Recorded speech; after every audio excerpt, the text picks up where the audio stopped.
সংসদ চলাকালে যখন সালাউদ্দিন আহমেদ সাহেব সংসদে সংবিধান নিয়ে, জুলাই সনদ নিয়ে, গণভোট নিয়ে নানা রকম কথাবার্তা বলতেন, আর তারেক রহমান সাহেব বসে বসে শুনতেন, হাসতেন বা টেবিল চাপড়াতেন, তো অনেককে বলতে শুনেছি যে আসলে তারেক রহমান হচ্ছে পাপেট প্রধানমন্ত্রী, সালাউদ্দিন আহমেদই সব কিছু, এরকম এক ধরনের গুঞ্জন ছড়ানোর অনেকে চেষ্টা করেছেন। আমার মনে হয় মানুষ তারেক রহমান সাহেবকে, বিশেষ করে বিরোধী পক্ষ, খেপানোর চেষ্টা করতেছেন বা ওনাকে একটু ইমপেশেন্ট বানানোর চেষ্টা করতেছেন, যাতে উনি ওনাদের এই সমস্ত উল্টাপুল্টা কথার ট্র্যাপে পড়েন।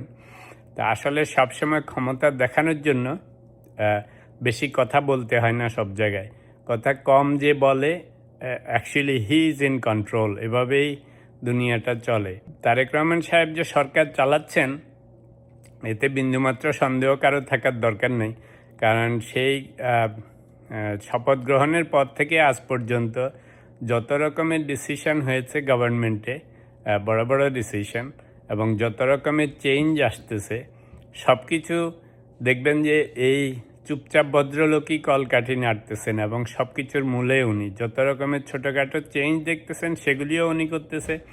যত রকমের সৌজন্যতা, সৌহার্দ্যতা রাজনীতিতে আসছে সেটাও উনি আনছেন। He is in complete control.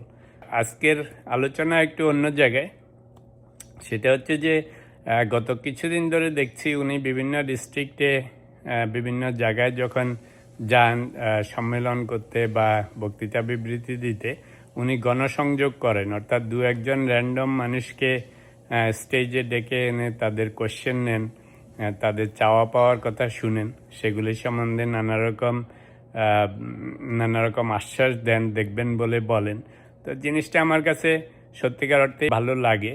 তা আমার মনে হয় সংসদে যেমন সাংসদরা বা এমপিরা নানা রকম কোশ্চেন করতে পারে বা সমস্যার কথা তুলে ধরে তাদের এলাকার, তো সেরকমভাবে যদি জনগণ ডাইরেক্টলি প্রাইম মিনিস্টারের সাথে একটা গণসংযোগ করতে পারে, নট নেসেসারিলি সবগুলির একটা সমাধান হবে, কিন্তু উনি যেভাবে বিভিন্ন জায়গায় বক্তৃতা বিবৃতি দেওয়ার সময় সাধারণ মানুষ থেকে বিভিন্ন রকম প্রশ্ন নেন, সাধারণ মানুষের কথা শুনেন, এবং সেগুলিতে কি ব্যবস্থা নেওয়া হবে বা নিতে পারবেন কিনা যে সমস্ত কথা বলেন, সেরকম যদি একটা ডাইরেক্ট গণসংযোগের ব্যবস্থা করেন অনলাইনে।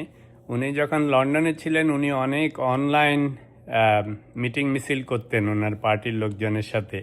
তো কেমন হয় যদি মাসে একবার বা 2 মাসে একবার বাংলাদেশকে বিভিন্ন ভাগে ভাগ করে 3-4টা ডিভিশন অনুসারে বা ডিস্ট্রিক্ট অনুসারে অথবা বিভিন্ন শ্রেণী অনুসারে, বা যেটা ওনাদের মনে হয় best to reach out to all people slowly and sequentially, যাতে অনলাইনে যদি এরকম প্রতি মাসে একবার করে সিচুয়েশন রুমের মতো একটা রুম স্থাপন করেন, জনগণের সাথে গণসংযোগ করবেন, মানুষ কোশ্চেন পাঠাইতে পারবে অথবা ডাইরেক্ট কথা বলতে পারবেন, এবং সেটা মানুষের সামনে ডাইরেক্ট প্রচার করবেন, তাহলে আমার মনে হয় খুবই সুন্দর একটা জিনিস হবে।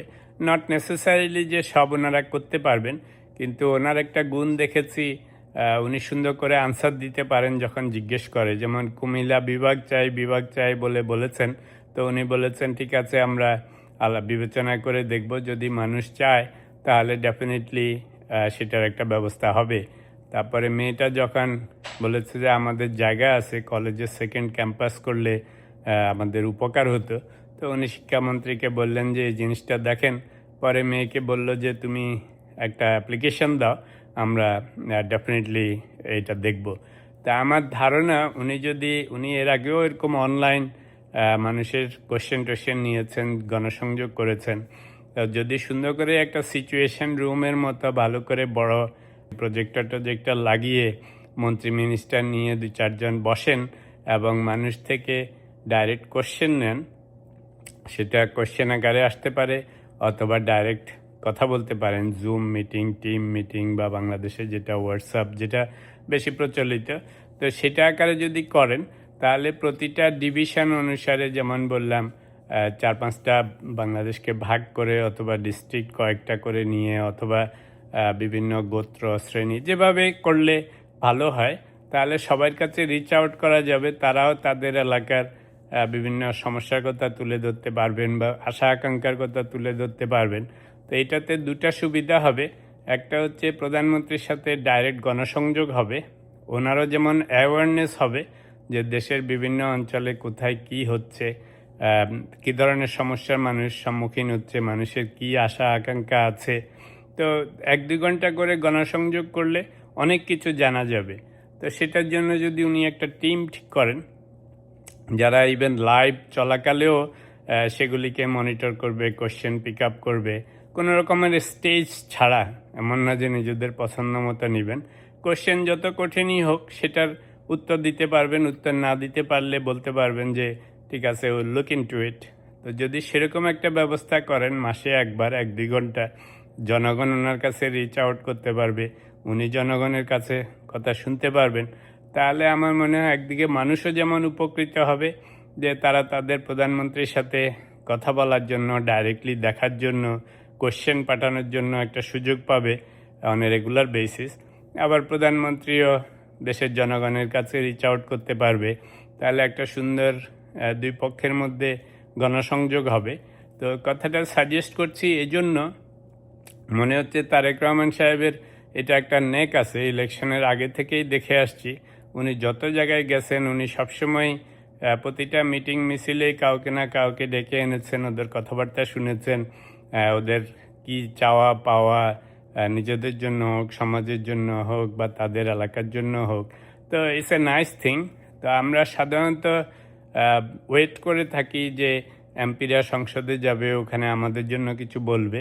তো যদি সেটা তো ডেফিনেটলি কন্টিনিউ করবে, কিন্তু যদি এরকম একটা গণসংযোগের ব্যবস্থা করা যায়, সুন্দর একটা টিম উনি সেট আপ করতে পারেন, এবং মাসের একটা নির্দিষ্ট দিনে 2-1 ঘন্টা 2-3 ঘন্টা যদি উনি জনগণের সাথে ব্যয় করেন ডাইরেক্টলি, এবং সেগুলি যদি লাইভ শো হয়, আমার মনে হয় that will B a fantastic idea. যেহেতু উনি এটা করেই থাকেন এবং উনি ইউজ টু, তো এতে সরকার এবং জনগণের মধ্যে একটা সুন্দর ব্রিজ স্থাপন করা হবে।